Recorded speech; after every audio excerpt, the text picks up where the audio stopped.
278 000 euros, le coût global de l'opération comprenant les frais de notaire, frais d'agence, les travaux, le prix du bien. 6 lots contenus dans ce bien-là, donc 6 appartements, un cash flow mensuel de 1 000 euros. C'est l'opération qu'a réalisée il y a à peine quelques mois, donc il y a 2 mois, Sylvienne, maman célibataire de 3 enfants, qui travaille. Donc, c'est un projet qu'elle a mené seule et qu'elle a réussi seule grâce à l'accompagnement, à moi et puis à son mentor. Elle va elle-même te raconter son parcours puisqu'elle est venue témoigner lors de notre événement, la conférence des immopreneurs au mois de novembre, le 12 novembre dernier. Donc, je te fais profiter ici sur cette chaîne YouTube de son témoignage, de comment s'est passé son processus, de pourquoi ce bien et tout ce qui change dans sa vie, parce que souvent on parle d'immobilier, mais derrière la réalisation immobilière, il y a une transformation qui s'opère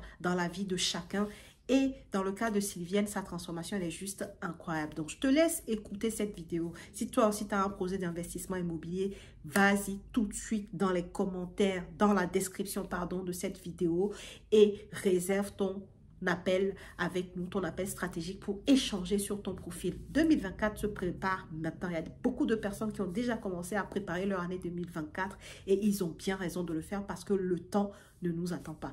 Bref, je te laisse regarder cette vidéo et puis n'hésite pas à me mettre en commentaire tes opinions, ton émotion, qu'est-ce que tu en penses, voilà, et surtout, partage cette vidéo pour que ça puisse impacter quelqu'un d'autre. S'il vous plaît, Sylvienne. Hello, hello. Salut. Ça va? Oui, ça va. Merci. Bon, vous allez, s'il vous plaît, faire des acclamations encore pour Sylvienne parce qu'elle m'a dit. Merci. Elle n'aime pas le monde, voilà, mais elle voulait partager son expérience et elle savait que c'était important aussi, ça pouvait toucher d'autres personnes. Donc, elle a pris sur elle de venir vous partager. Donc, merci beaucoup, Sylvienne. Ça va? Oui, très bien, ça va, merci. Super. Est-ce que, s'il te plaît, tu peux te présenter? Donc, écoutez, je m'appelle Sylvienne, j'ai 47 ans, j'ai 3 enfants. Voilà. Et j'ai entrepris la formation depuis février de cette année. Ok. Et tu fais quoi dans la vie? Je suis adjointe de direction. Adjointe de direction. Ok, très bien. Toi, comment dans le social, dans je le précise. social. C'est important. Ok. Adjointe de direction dans le social, s'il vous plaît, c'est important. Dans le médico-social, oui. Ok. Et qu'est-ce qui t'a emmené à l'immobilier? Pourquoi tu t'es dit que c'était le moment pour toi d'investir? Parce que j'étais dans un parcours, on va dire, classique. Un peu du métro boulot. Tu travailles bien à l'école, tu auras un travail, tu auras ta retraite, bref, vraiment le parcours lisse, on va dire. Et à un moment donné, je me sentais, on va dire, limitée intellectuellement. Pas que je pouvais évoluer dans mon travail, ça, il n'y a pas de souci, puisque la formation a permis de débloquer autre chose aussi, je pourrais en parler par la suite. Mais être dans ce parcours ne me suffisait plus, en fait. Je m'ennuyais, tout simplement parce que j'avais cette impression de ne pas utiliser toutes mes capacités. Donc, je cherchais un petit peu comment sortir de ma zone de confort, prendre des risques. Parce que quand on est dans un parcours classique, ben, on prend pas de risques, on se connaît pas suffisamment, en tout cas, on se connaît pas à fond. Et donc, c'était pour moi important d'avoir d'autres objectifs. Et la formation de Célie, ça a été... découvrir en fait Célie sur les réseaux, parce que je cherchais, mais qu'est-ce que je pouvais faire en fait? C'était plutôt ça, mais qu'est-ce que je peux faire? À 47 ans, est-ce que je vais attendre ma retraite? Il y avait aussi le mouvement des Gilets jaunes, tout ce qui était effectivement retraite. Là, à ce moment-là, tu te dis, mais est-ce que je vais laisser ma vie en fait dans les mains de l'État pour essayer d'espérer d'avoir un petit peu de retraite dans quelques années? Et en fait, c'est surtout ça c'était ma motivation. C'est ma deuxième motivation, en fait. Très bien, très bien. Et du coup, quand tu t'es dit, OK, là, il va falloir que je fasse autre chose, tu t'es dit, ouais, l'immobilier, ça peut être ça. Oui. Qu'est-ce qui a fait que tu t'es dit que c'est moi qui devais t'accompagner? Comment ça s'est passé pour toi? L'intuition, le ressenti. te voir effectivement, pouvoir échanger sur ton expérience sur YouTube, etc. Et puis t'avais un duo avec ML Immobilier à l'époque. Oui, en fait, c'était l'achat-revente. Voilà, sur l'achat-revente. Donc, je suivais ML Immobilier. Et puis, il y a eu ce duo avec toi. Et finalement, de l'achat-revente, je suis passée sur, effectivement, l'immobilier, Célie. Je m'en rappelle très bien. Et puis, c'est une femme, et puis entreprenante, etc. Donc là, j'ai eu un autre regard, oui. Très bien. Donc, pareil, tu t'es dirigée sur les immeubles de rapport. Pourquoi? Madame veut prendre des risques, puis elle prend là tout de suite. Pourquoi les immeubles de rapport? Parce que les immeubles de rapport, je pense que ça correspondait davantage à... Enfin, c'était une prise de risque, oui. Peut-être davantage aussi à ce qui me correspondait moi, dans ma façon aussi de pouvoir faire les choses. Et puis se dire que c'est un immeuble de rapport, c'est une fois devant le notaire, c'est plusieurs studios. Donc, c'était aussi un gain de temps et d'argent, tout simplement. Super. Donc, tu as commencé à le dire. D'ailleurs, tu as acheté quoi comme immeuble de rapport? Donc, alors, c'est 6 studios. 6 studios. 6 studios. Super. Donc, et voilà. C'est dans le nord. Dans le nord de la France, pareil. Est-ce que tu peux nous donner un peu les détails sur les chiffres, c'est-à-dire le prix auquel tu as acheté? Alors, à la base, c'était à 172 000 €. Donc, avec les stratégies, ce qu'on apprend en formation, etc., ça fait que j'ai pu avoir le bien à 162 000 €. C'est vrai que là, sur l'agent immobilier, elle était assez carrée. Mais bon, on apprend quand même sur les méthodes pour faire en sorte que le bien il puisse être quand même... comment dire, sur la valeur du bien, l'agent immobilier puisse descendre, en tout cas les propriétaires, etc. Donc, on a des astuces par rapport à ça. Donc voilà, 162 000 €. Et sur ce bien-là, tu as des travaux? J'ai 115 000 € de travaux. Et tu t'es fait financer par ta banque. Rappelle-nous, est-ce que tu es propriétaire de ta résidence principale? Non. Elle a 47 ans, elle vous a dit, hein. Elle a 47 ans et je précise, c'est pas pour toi, mais c'est surtout parce que les gens pensent que, en fait, passer un certain âge, je ne peux plus investir. C'est-à-dire, on aime bien se donner des blocages nous-mêmes, en fait. Alors que, il faut aller demander et c'est ce que tu as fait d'ailleurs. Est-ce que tu peux nous dire si ton parcours, justement, pour trouver le financement, est-ce que ça a été complexe ou pas? Est-ce que tu as fait plusieurs banques? Est-ce que tu as eu beaucoup de noms? Oui, je pensais que c'était mon âge, effectivement, qui allait être un frein par rapport à mon objectif. Mais en fait, c'était pas mon âge. Mais effectivement, j'ai fait plusieurs banques, même ma banque même. Mais ma banque me demandait un apport de plus de 40 000 €. Chose que je n'étais pas d'accord, c'était pas l'objectif pour moi de mettre autant d'apports. Donc effectivement, j'ai été voir d'autres banques et après et puis ma banque ne connaissait pas en fait le monde de l'immobilier. Donc, comme on disait tout à l'heure, j'ai l'impression que je connaissais plus que ma conseillère. Donc, moi, je savais où je voulais aller. Mais elle, finalement, elle s'est un peu déchargée en disant qu'elle allait renvoyer mon dossier à... oui, qu'elle allait avoir une autre validation, que c'est pas elle, quoi. Voilà, que c'était pas elle. Jusqu'à présent, j'ai jamais eu de retour de ma conseillère. J'ai eu le temps, de toute façon, de me retirer de la banque. Mais là aussi, c'était stratégique aussi.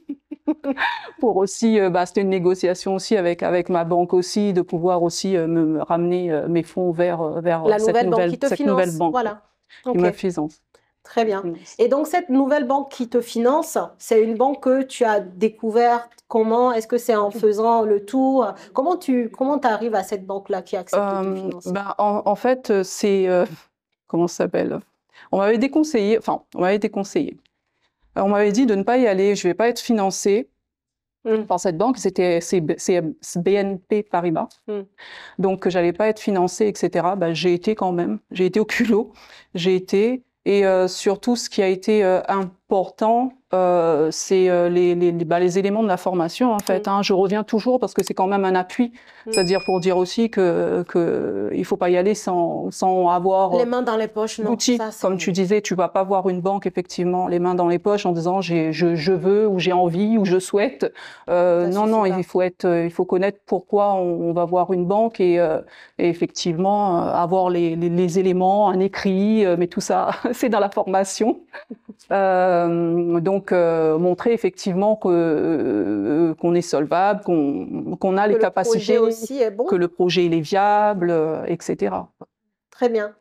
Donc finalement, tu as ton financement. Tout à l'heure, tu nous disais que ta banque t'avait demandé 40 000 euros. Oui. Probablement, comme disait Marlène, parce qu'il y a des travaux. Et toi, tu dépasses largement les 40%. On est d'accord? En 2023, en Beaucoup. plus. Donc, ta banque a demandé 40%, enfin 40 000 euros d'apport. Donc, cette nouvelle banque qui te finance, quelles sont les conditions que tu as pu obtenir? En fin de compte, j'ai 25 000 euros d'apport. OK. Voilà, au lieu de 40 000 euros. Voilà. Sachant qu'on est sur un projet, tu as dit tout à l'heure, 162 000 euros plus les 115 000 euros de travaux. OK, on est autour de 280 000 euros à peu près. Donc, tu as mis 25 000 euros, tu as mis moins de 10%. Bravo. Franchement, bravo.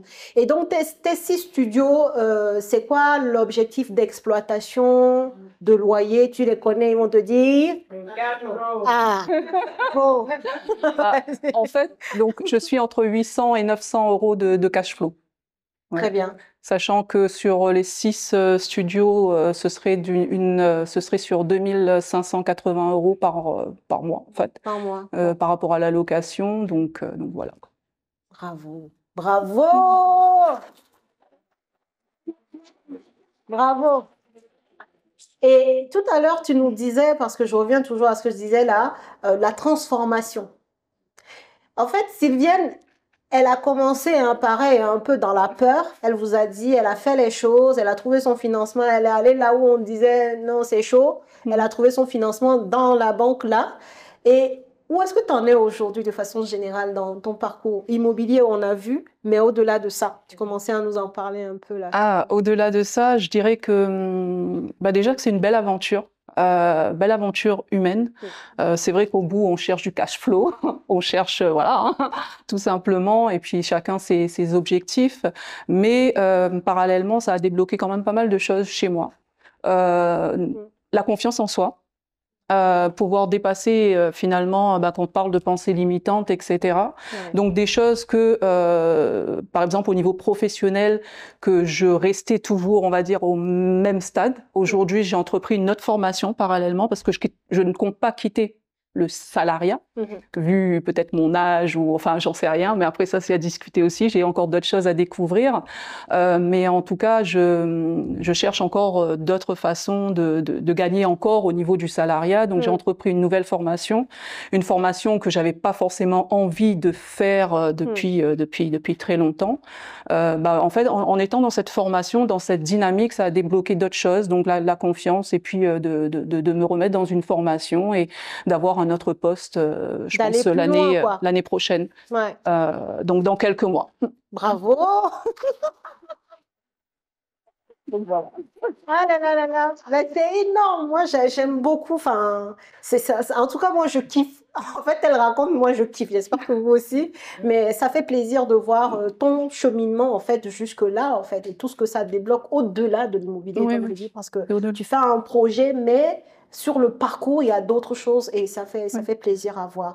Si tu devais donner un conseil aujourd'hui à une personne qui serait comme toi, d'ailleurs, au début, toi, tu avais peur, tu allais en sérénité ou pas?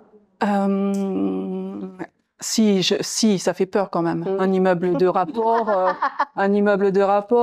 comment tu vas gérer un immeuble de rapport, bon, au-delà du financement, etc.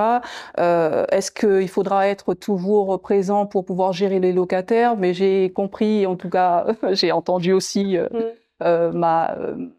ma coach qui me disait bah non, en fait bah tu peux pas être plombier en fait. Bah s'il y a une fuite d'eau ou quoi que ce soit, bah tu appelles.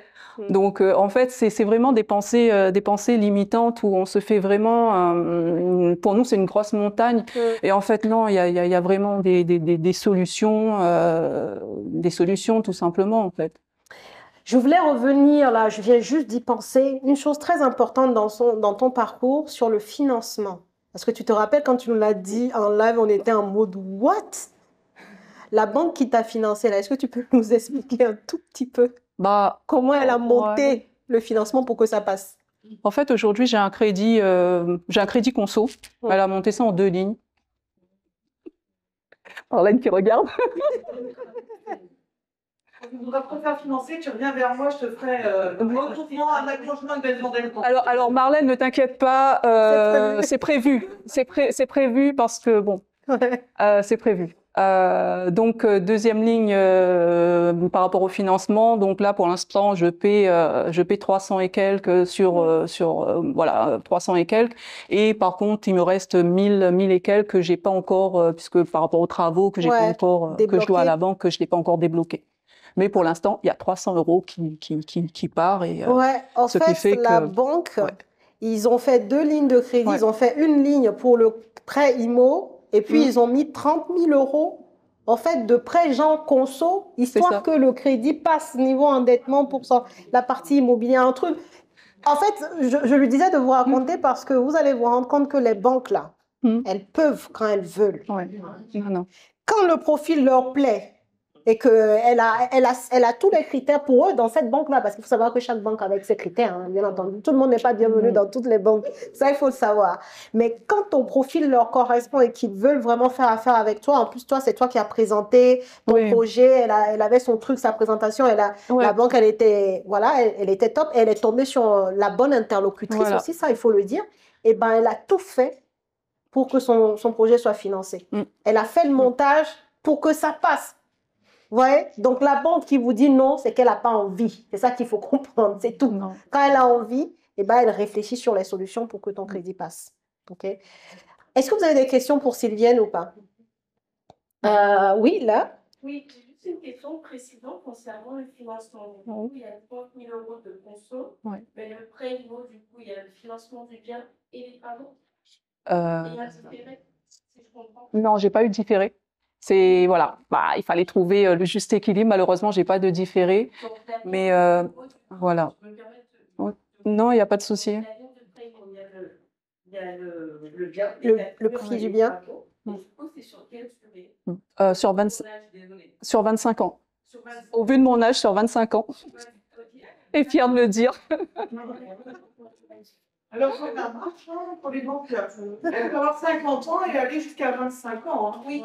Âge de fin de prêt pour une banque de dépôt, et c'est 95 ans, âge de fin de prêt pour une banque foncière. Mais Marlène, mais c'est pour ça que je viendrai vers vous. J'arrive. Justement. Continuez à investir et franchement, le parcours est bravo. Merci. C'est ça, hein. Quand on a les bonnes informations, vous voyez tout de suite qu'il y a des choses qui se débloquent. Hein. Quand on est soit en train de trop se poser des questions si c'est possible, c'est parce que tu n'as pas les bonnes infos, point. Parce que quand on a les bonnes informations, on sait qu'il y a des solutions où on va les chercher, quoi. Quand on se met dans l'optique, c'est pas impossible. Enfin, je ne pense même pas que ça le soit. Donc, j'y vais, on trouve des solutions. Si tu devais donner un conseil pour finir à une personne qui, comme toi au départ, un immeuble, ça fait peur et tout. Je sais pas si j'y vais ou j'y vais pas. Les taux sont élevés, blablabla. Bref, si tu devais donner un conseil aujourd'hui, qu'est-ce que ça serait? Ce serait d'investir sur soi, en fait. De croire en soi, d'investir pour soi et surtout de s'accompagner de personnes qui savent plus que nous. Qui ont déjà expérimenté, qui ont été sur le terrain, comme Célie, comme d'autres aussi, comme la coach, etc., qui savent en fait vous accompagner tout simplement. Parce que c'est vrai que quelqu'un parlait du coût tout à l'heure et je me disais, en fait, c'est rien comparé à ce qui nous attend à ce qui nous attend en fait. On investit et c'est au-delà. Enfin, je sais pas comment le dire, mais c'est au-delà en fait du coût du financement et Non, franchement, c'est rien. Non, mais je suis honnête, c'est rien comparé au projet, en fait. Quand on me dit, quand on fait une évaluation de mon bien, on me dit, oui, mais dans quelques années, ça aura pris de la valeur et certainement, je pourrais le revendre à 350 000 euros. Vous comprenez que, parce que la banque demande aussi, justement, quelle va être la valeur de votre bien, etc. Et effectivement, ce qu'on a investi au départ, ouais, ça devient cacahuète à côté. C'est pas pour que tu augmentes, hein, comme les loyers. Hein, mais non, franchement, c'est un bel investissement et je le conseille. Tu as une question? J'ai juste une question parce que vous avez dit travailler dans le social. Oui. Comment vous faites Oui. Je travaille dans le social aussi, je vous pose la question. Parce que dans le social, on a un rapport particulier avec l'argent. On a une formalité, il y a la dimension de passion, et sortir de ça, on passe le processus. Et donc, du coup, je ne sais pas ce que tu en es par rapport à ces questions-là. Est-ce que c'est toujours évident ou te dire, bon, j'ai investi des fois pour augmenter, te dire, ouais, je ne veux pas t'augmenter, alors qu'il faut, parce qu'il y a la réalité. Est-ce que tu as été confronté à cela ou est-ce que tu t'es dit, bon, ça suffit, je vais dans ça, non. Est-ce que tu y penses même? Je pense pas. Non, je suis... non, parce que justement, on est formaté. C'est ce que tu dis, si je peux me permettre. On est formaté à accompagner des personnes, etc., qui sont... Mais je me dis que à l'âge de la retraite, et si ça se trouve, je ne sais même pas si on l'aura d'ailleurs, on est toujours sur l'inconnu, vu que ça bouge tellement. J'ai pas envie de devenir un cas social à mon tour. T'as tout résumé. Chacun connaît sa place. Donc tu fais les choses pour ne pas. Non, mais c'est très clair. La réponse est pour ça. Complètement. Pour ça, et puis oui, le patrimoine, après, bien sûr, les enfants vont bénéficier.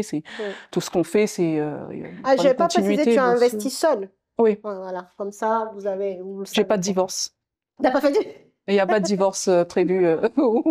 T'as fait seul. Ok, est-ce que vous avez une dernière question pour... En nom propre. Est-ce que tu envisages de passer à la société? Je vais en discuter aussi avec Marlène par la suite, parce que je vais m'appuyer à un moment donné sur elle pour justement cette question de société, etc., parce que effectivement,